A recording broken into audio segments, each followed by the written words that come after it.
Nick, we're back on, mate. I've missed it. It's been too long. I've missed Far it too long. so much. This is number 3. I'm excited. You know what they say about number 3, don't you? Yes, it's after number 2. It absolutely is. Comes before number 4. Obviously, I've got my counting on point. There's a luck with number 3. I'm hoping I could do with a bit of luck this week. Really? I've had a bit of a shitty week, yeah. Tell me about it. Oh, look, Nick, we said 20 minutes this has gone. But this is what we're talking about. We're going to start off with mental health today, which is really important. So I think this is a really great way to start. So I think Tim should tell us a little bit about his week and why it's been so difficult. Okay, so first and foremost, I've started a vlog this week. The reason I've started a vlog is because I want to show everybody the little bit of ups and downs that people go through, including myself. So it's not all smiles and white teeth on Instagram. It's some of the challenges that I come up against as a trainer. Just to jump in, that's just come out in some investigation into mental health for young girls at the moment. To do with social media platforms. Social media, Instagram, that life is perfect and everything else. No, it's not. It's not. Do you know what? I've started to document my days now because I just want everybody to know some of the challenges that I end up going through, and hopefully people can relate to them, resonate with them, and they're going to be like, do you know what? If he, Mr. Smiley on Instagram's having this shitty day, it means I can have one too as well. Yeah. But what I'm showing is how I move forward from having that day, and how it only takes 1 or 2 things for me to then get back into the flow of it. Yeah. So yeah, that's what I'm trying to deliver. That'll be out on YouTube very soon. Plug. Oi, come on. Give me some love. Videos. Every time it's Tim, like, oh, new video, have you seen it? I'm like, give me a second. I do love a video. I love a video. Yeah. I enjoy it. Yeah. But that's what we're talking about this week, mental health, because it's Movember. Yes, and I've done Movember before, and I look like a total and utter penis, may I say. For a change. Yeah. You'll notice I have not grown one because No, I can't do Movember. I look like a complete You've got a lovely beard though. I've got listen, I know what you're doing, Nick. Why don't you slowly start to shave off the sides? Yeah, I get it. No, I'd rather generate some money for charity. In another way. I don't do Movember, but an amazing cause, I've got to say. So good luck to everybody that's doing Movember. Good on you. Yeah, good on you. So I want to start this week with a little quiz for Tim. I'm going to test Tim's knowledge because this is a really sort of important time. I'm on edge already. Yeah, there we are. Let me get on the sofa. So I've got my little test here that I've pre-planned for you. Right. It's not the most cheery subject in the world, but it's very important we talk about it, okay. Right? Especially in November for November. Yeah. November specifically started off about prostate cancer awareness. Okay, yeah. And has generally grown into a men's health sort of awareness activity. A lot of mental health in there, which is really important. Okay. So let's start off. Right, here we go. Tim. Yes, Nick. What do you think is the single biggest cause of death for men? Yes. No matter what the age. So overall, all ages combined, what do you think? Is it... Oh, I was ready to go then. Alright, you go for see if it's on my list. Heart disease. Heart disease is the #1 killer. Oh, come on, Cooper. Well done. Yeah. What do you reckon number 2, 3 and 4 could be? I would say it'd probably be a cancer of some sort. It's lung cancer. Yeah. Very good. Yeah, so smoking, definitely. You just said lung cancer. Have I got another guess after I go again? Yeah, so that's 2. You're 2 in a row now. Very clever. Number 3. Obesity. No. Not obesity. Come on, Nick, fire. What is it? Dementia and Alzheimer's. Oh, bloody. Do you know what? Probably saw my face change then. It's really close to my heart. My nan's got dementia. Yeah. And yeah, that is a subject that I will try not to get emotional on. Yeah. But it's really close to my heart, that one. The fact that you've just said it is enough for me to... Yeah. My friend Helena, her mum passed away from it as well. You might hear some rattling in here. My cat is here. Yeah. We bought him a new toy and he's decided to stay he's going to like on it, to be He's working out. He's doing his fizz. He is. Okay, all right. So that's for all ages, all right? Mm-hmm. What is the single biggest cause of death for men aged 20 to 34? Oh, Nick. I'm gonna go 20 to 34. Yeah, this is So let's be very clear. Okay. This is the thing. If you are aged 20 to 34 and you're a guy, you're most likely to die from. Is this anxiety or stress related? It would be. Likely to have an impact on it. The fear of judgment, confidence. So this is the single biggest cause of death, so a method of death. Or a method of death. Yeah. All of which you've said in there would definitely have an impact on this. Suicide? Suicide, #1 cause of death for men aged 20 to 34. Also, another single biggest just cause to of cut death. you there, mate. Another thing that's really close to my heart. Yeah, it's awful. I lost my best friend, or one of my best friends, to suicide when he was 21. Yeah. And I still talk to him to this day. Funny enough. When I have some moments, but yeah, something really close to my heart. Suicide. 24% of deaths in that age bracket. Unbelievable. 1 in 4. Right? Unbelievable. So that's absolutely awful. Also, the single biggest cause of death for men aged 35 to 49. Wow. Is suicide. So it's basically if you're under 50, you're a guy, you're probably and you die, you probably killed yourself. Bloody hell. You know, shocking. Absolutely shocking. Shocking. But good to put it out and call it out. Yeah. It's good to make people aware of what we're doing here. I mean, you said at the start, Nick, there's going to be some questions that are. I mean, these are not the most upbeat questions, but it's not designed for this. No. Let's just get that straight across to the audience right now. We're talking about serious stuff. Yeah, this is serious stuff that we're going on. So the single biggest cause of death for women aged 20 to 34.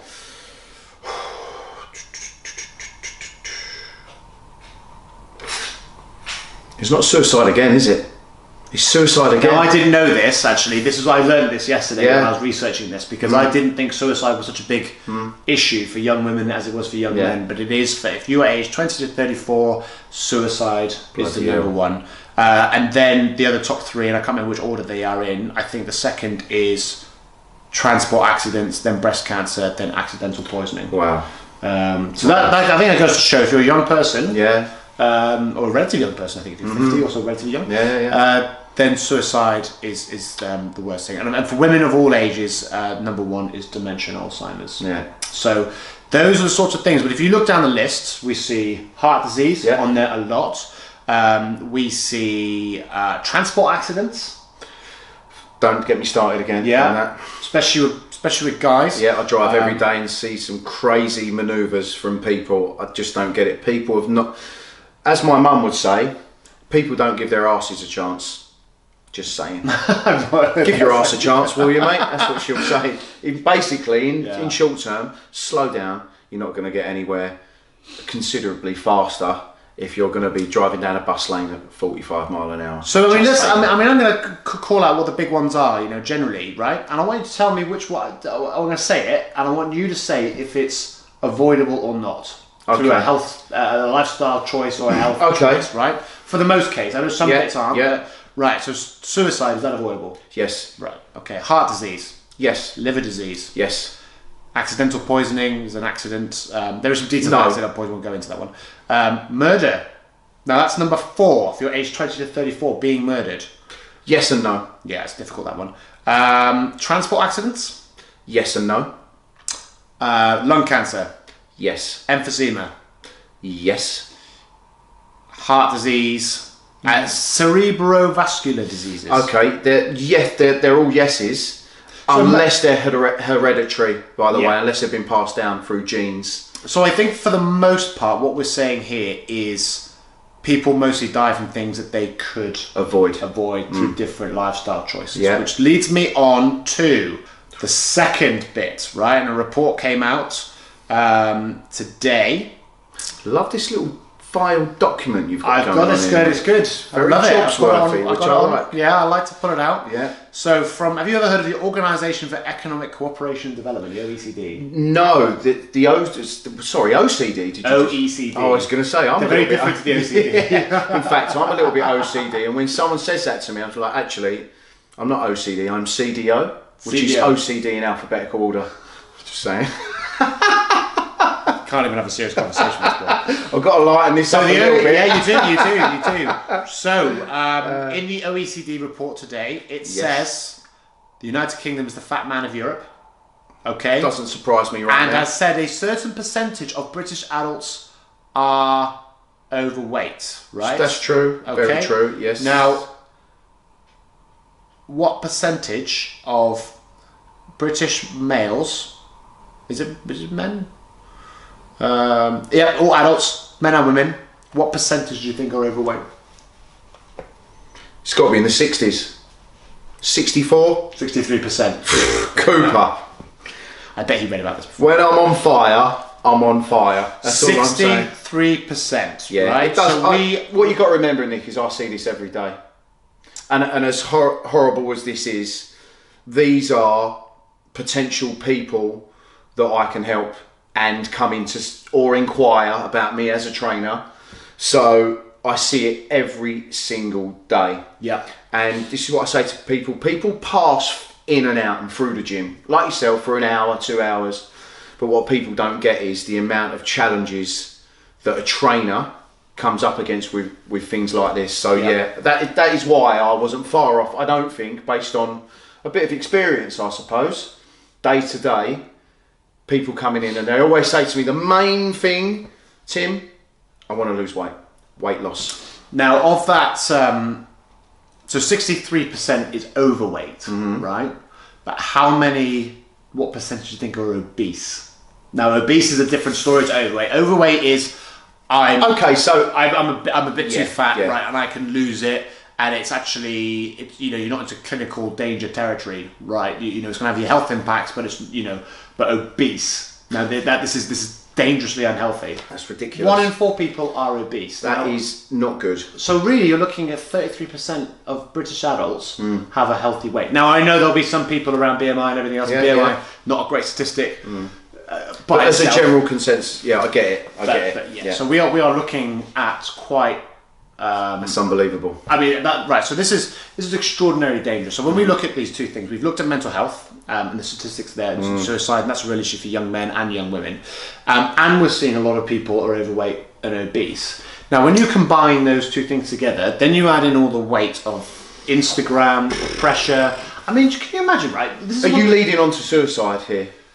Well, because I think it links in beautifully. It does. I mean, you imagine being a young person now. Unbelievable, and, I look so if you're younger than don't you dare, Tim and I, you may not know, but when we were younger, no one really had pictures of us doing stuff as often as they do now. You might have a couple of pictures or whatever, but when you went out, you didn't get 20 pictures taken on your phone. No. Which means you can't get judged as much. Absolutely, right? And we managed. I don't know about you, but I mean, obviously, I was devilishly handsome since the day I was Here he goes. But some people probably looked a bit more awkward. But you do have, you look back at yourself, some of the photos, you're like, oh my goodness, I can't imagine what it's like to be 15, 16, 18 and judged constantly all the time, and a record of every mistake that you've made and people judging you for it, and your whole ego being based around likes or comments and stuff like that. It must be absolutely awful. The stress on your mind. I think that growing up with something like that is you need to have a real strong foundation of parenting,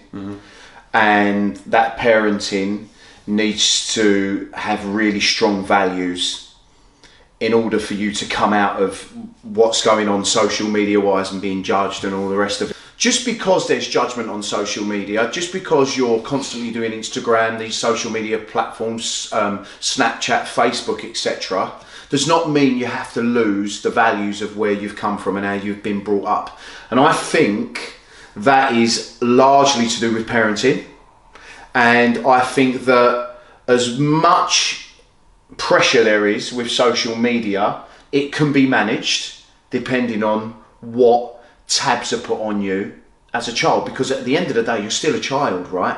When you're 14, 15, all right, moving into 16, you're growing up a little bit more. Put it this way. When it goes to social media and things like this, the first thing parents will say this, and I see it all the time, is, well, he only gets 2 hours or an hour on the iPad and that's it. Now, And then I see it when they're out and they're all having a drink. The first thing they do is throw the iPad to the kid. Oh, there you go on that for a little bit. Yeah. So we've got to start practicing a little bit what we're preaching here. Do you get what I'm saying, Nick? Yeah. Because there was a great report by one of the co-founders of Facebook, right? Who you won't know his name, and I can't remember his name either, because he left quite quickly. He stayed in the operation of the back of the business, but left over some issue. He made a mistake when he was younger, and he was saying exactly what you're saying, and was saying he cannot believe what it must be doing to the minds of young people when they are growing up 4 years old, operating through Facebook, social media, iPads, and whatnot, and you know, I think we've got a bit of a time bomb for ourselves with young people. Well, listen, there's no doubt about it. We are going through a massive social change. Let me give you an example. Where the radio turned from radio to television, that's where we're at right now. We are from television to social media platforms. That's where we are right now. 50% of the time on your phone is being spent on social media platforms or the internet. Social media is just a word for where the internet is right now. That's what it is. That's where we're spending our time. Now, you can either choose to accept that and move forward with it and get with the program, or you can go in denial and be left behind with it. And what I mean by that is you can be either left behind as a person that's trying to grow your business, or you can be left behind as a parent. And the sooner you get to terms with what's going on, the better the parenting can be in order to put some caption onto what's going on with your kids right now. Does that make sense? Bless you, here he goes. Sneeze, I know where that came from. Do you see what I'm saying? Absolutely. So you can either accept it and say, oh, social media, blah, blah, blah, blah, because it's all bullshit. Let me just say this. This is exactly what it is. Because we are moving forward faster than grown-ups. Some grown-ups can keep tabs on. I think it's yes. I think it's moving faster than even a lot of young people can keep tabs on as well. We don't really know what the long-term impact's going to be, but we do know we have a society and an environment at the moment in which quite a large proportion of young people do not know how to cope with their lives, and so they're choosing suicide, or we're not addressing mental health in the right way. It's difficult because I think everyone now is quite tuned into the fact that mental health is a really important issue. I don't think anyone's around going, "Oh, it's pretending." No. Well, it is. It's. I mean, but getting help for it is very difficult because it's not. I'm not sitting here going, "Oh, I can see your arms off. I see your arms hurt." Yeah. You know, I can see you've hurt your nose or whatever. It's internal, isn't it? Absolutely. It's so internal. you say to me, Nick, actually, I'm struggling with this, that, and the other, and I go, there, you'll be all right, whatever. Yeah. As sometimes people do, because people may not know how to. Well, the thing is, externally, I just say that I'm the same Tim Cooper every single day, and nobody would know that if I wasn't documenting what I'm doing right now with my vlogs, and that's why I'm doing it, because I want to, and this leads me on to what we're talking about when it comes to mental health. That I want people to realise that you're going to have a bit of shit go on. You're going to have that. You're going to have that time in your life. But you know what?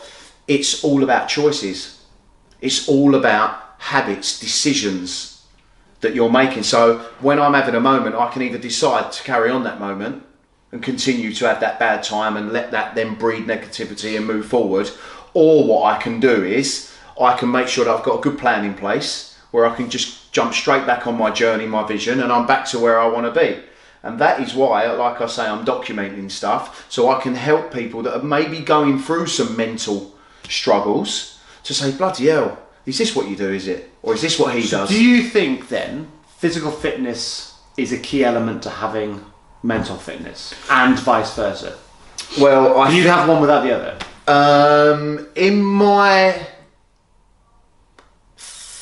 my view is no, because I can see what both of them linked together can do, because that's my job, that's my industry that I'm in. But what I would say is you won't even step forward into a gym without your head being in the right place. That's the first thing. So what you need to do is look at, and number one massively that's helped me through a long period is self-awareness. I know who I am. And that is why people say, bloody hell, Tim, we get the same version of you every single time. There's only one version though, isn't there? Tim Cook. Do you know what, Nick? I'm really good at being me.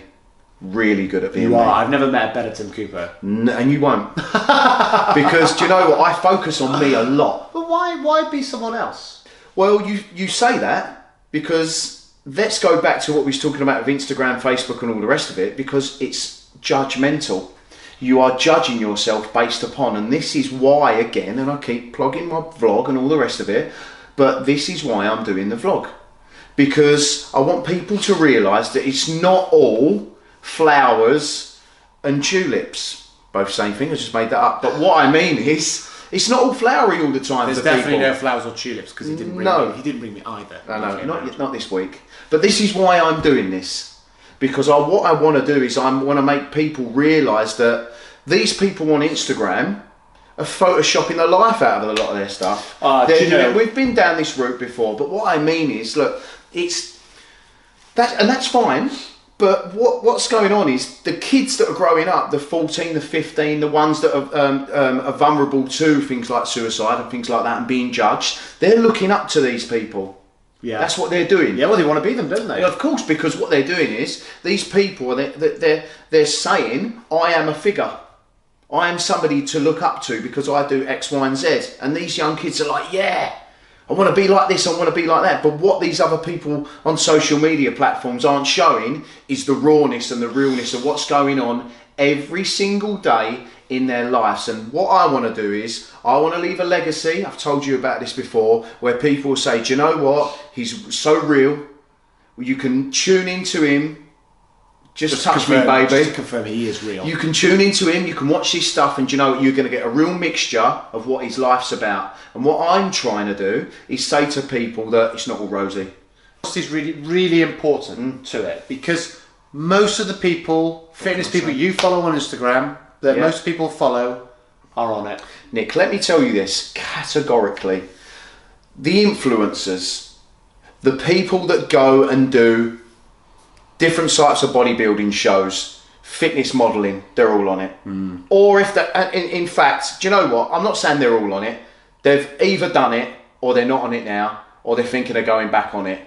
Let me tell you. Because it has long-term impacts. Of course it does as well. Look, if you want to do, I don't need to tell you, and people that do fitness modelling now can deny this till the cows come home, but let me tell you, if you want to build up a deficiency to do with foods, if you want to have a shit relationship with food, if you want to put your liver through loads of stress, if you want to put your mental health through stress, go and do a show and compete. Oh, well, absolutely.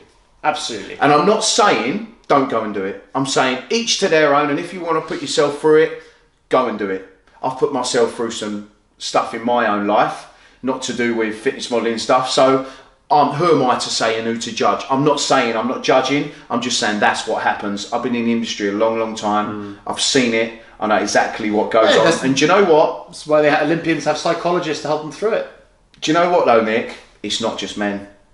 No, of course not. It's women on it now, and you know, bodybuilding, fitness modelling, all this stuff, athletes, sorry, with all due respect, you're not athletes.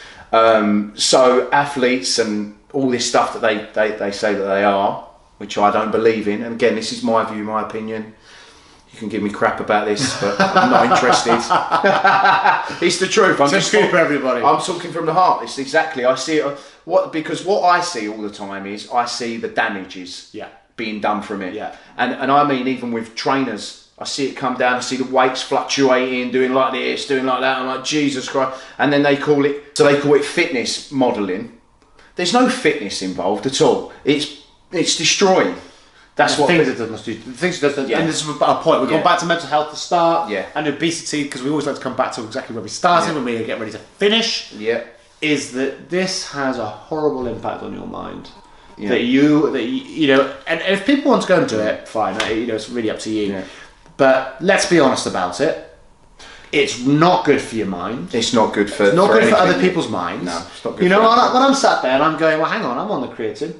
Yeah. I'm on the BCAAs. Yeah. What's the difference? Why don't I look like this guy? That's what he's saying he's on. Of course. Yeah, he said, what's that? He has a BCAA tablet between every set. Right? But of course you need that. Nick, and of course, it's a lie. Yeah. Testosterone and the other stuff. Yeah. Fine. Be honest. Well, I can't be any more honest than coming out and saying how it is. And the reason I do this and the reason I am so honest, number one is I don't need to shout off down the camera that this is what I'm doing when I'm doing it. But if people are going to ask me my opinion and have I done something, I'm going to just tell them straight out, yeah, I have. And this is what I think that you should maybe not do moving forward, because I'm all about educating people. But again, I think if you've had experience in something, you're normally a little bit more qualified to tell people. The best way to learn is to make the mistakes. Go and do it. I'm good at messing up. I've told you this. I've done it so many times. Yeah, we've had conversations about this, mate. So, it messes with mental health, your mindset. Let's not forget about all the bodily functions that go on that messes with all that sort of health, and look, this is a snowball conversation. We could go on for hours and hours about this, mate. Yeah. So good. I think that's about it. That's about us today. Hey, we just roll on through the big subjects, don't we? You know. Well, like I say, it's when we decided to come and do this first and foremost. A little bit of fun, let's get down on the sofa, let's do it. But I'm getting more and more people come up to me and say, can you address this subject? Yeah. Can you and Nick talk about this? So I think the next step for us is to get some feedback from you guys on subjects that you would like us to address. I think the feedback's great. I really like it. Yeah, I like this. It's nice to hear what people want to... And we'd like to get some people on just with some stories. Yeah, I want some stories. Just with some stories. You know, I'm going to be interviewing, he doesn't know it now, I'm actually interviewing Nick. Look at his face. Didn't have a clue. I've got my camera right there. And this is for my vlog because I want to get... Nick's got some amazing stories as well. And it's not until you're put on the spot and you help and you don't realise how much you can help other people, that is when it's priceless to deliver your message. Life is always a surprise with Tim Cooper. What can I say? Imagine what Christmas is like with me. So we'll leave it at, remember, it's about mental health. Always about mental health. There's not just a month of mental health, it's always mental health. Yeah. Look after your friends. We've got a good group of friends. Always. Look after each other, which is always good. And support each other. Support everyone. Bring out the best in people. Help. Give out, and expect nothing back. Yeah. And let us know what you want to hear about next time. Yeah. Love this one, mate. Cheers, mate. Cheers, guys. Thank you. See you soon, guys. Bye.